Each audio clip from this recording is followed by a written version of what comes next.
Hola, welcome back to Regina Diary TV channel on YouTube. Guys, please do me a favor by subscribing to my YouTube channel.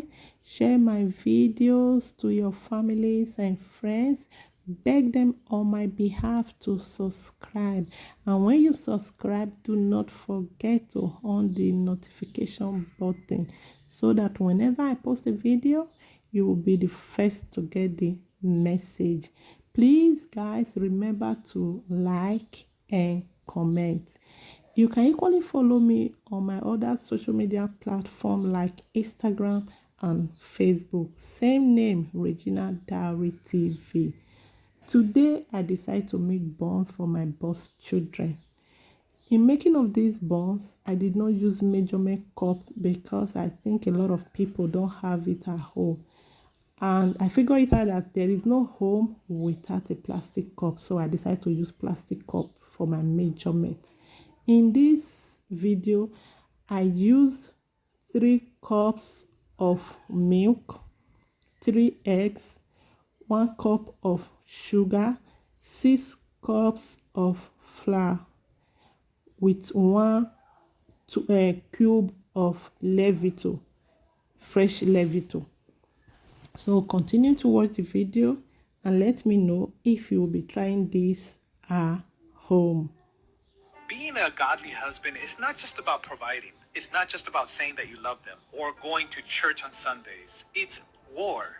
Being a godly husband means that you are a shield, a servant, a sacrifice every single day. You're not just the guy who brings home a paycheck. You're the one who brings peace to her chaos. You don't just stand in front of her. You stand on your knees praying for her. You don't just promise to protect her. You protect her from your own anger, your own pride, your own selfishness. You just don't quote the Bible. You live it in the way that you speak, the way you listen, the way you forgive. Because God didn't call you just to marry her. He called you to cover her. Let's be real. Anybody can fall in love, but it takes a godly man to lead.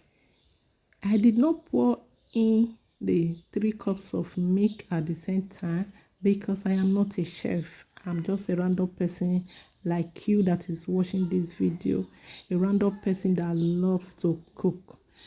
I don't want to make a mistake, so I was using it just little by little till I get the consistencies that I want.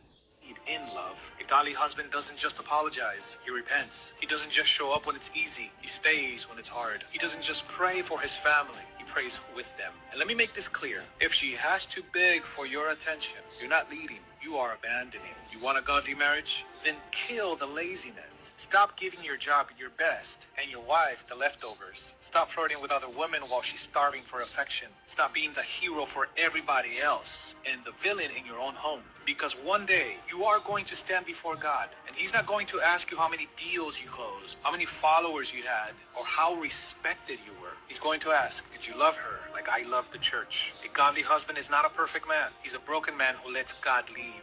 When he fails, he owns it. When she's hurting, he listens. When the family is struggling, he doesn't run, he fights on his knees. And if you're too proud to pray with her, too busy to protect her, or too selfish to serve her, then your biggest problem isn't your marriage, it's your heart. You're not just a husband, you are her covering, her warrior, her spiritual protector. So stop being just a provider and start being a priest. Stop being just a partner and start being a protector. Because in a world full of weak men with strong opinions, she needs a strong man with a humble heart. You're doing the dishes thinking that counts as intimacy. You planned a date night last month once and you think that earns you loyalty. You told her I love you on your wedding night and think that covers you for the next 40 years. My brother, no, that's not marriage. That is survival mode. Let me give it to you straight. If your wife feels emotionally starved, it does not matter how hard you work. Because what she wants is not performance, it's presence. She doesn't want a checklist husband. She wants a connection partner. Someone who can make her feel seen, safe, and spiritually covered.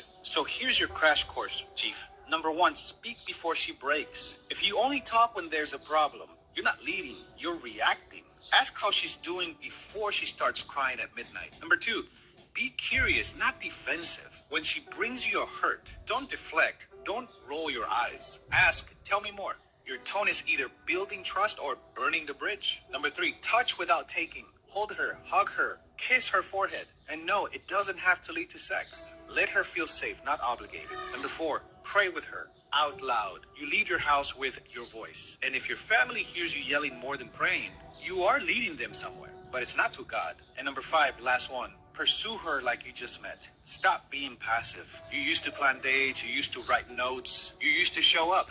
Now you just sit on the couch and call it love. No wonder she feels alone. And here's the final punch in the mouth. Marriage won't die.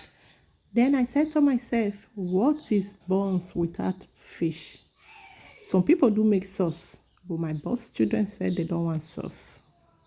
Because of one big mistake. It dies from decades of emotional neglect. You don't have to be perfect, but if you're not pursuing her, protecting her, or praying for her, you're putting your marriage on autopilot, and autopilot crashes. You want your wife to feel secure? Then show her that you're not just committed to the marriage, you're committed to her heart. Start being the man that shows up full, because romance fades, but I decided to add a little butter to my fish so that the fish will get the memo, okay?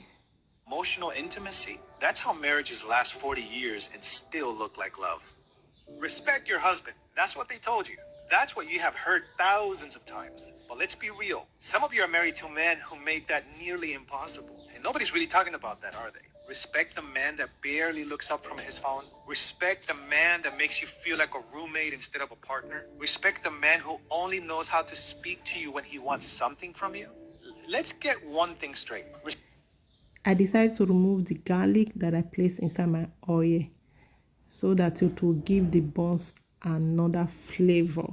Respect is not blind obedience. It's not ignoring the hurt. It's not pretending he's perfect when he's not. But here's what nobody told you. Respect is a decision you make, not a reward you give. And I can already hear it. But why should I respect a man who doesn't even act like a man? Because respect isn't about feeding his ego. It's about protecting your own integrity. You don't have to tolerate abuse. You don't have to ignore betrayal. You don't have to be a doormat. But there is a difference between holding him accountable and humiliating him. You can call him higher without tearing him down. You can be honest without being hateful. You can set boundaries without becoming bitter. But here's a real problem that I see. Some of you think that respect is about him deserving it. But respect is a reflection of who you are, not who he is.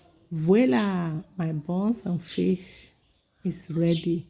Let me know in the comment section if you will be trying this method, most especially the measurement. You maybe think silence is respect.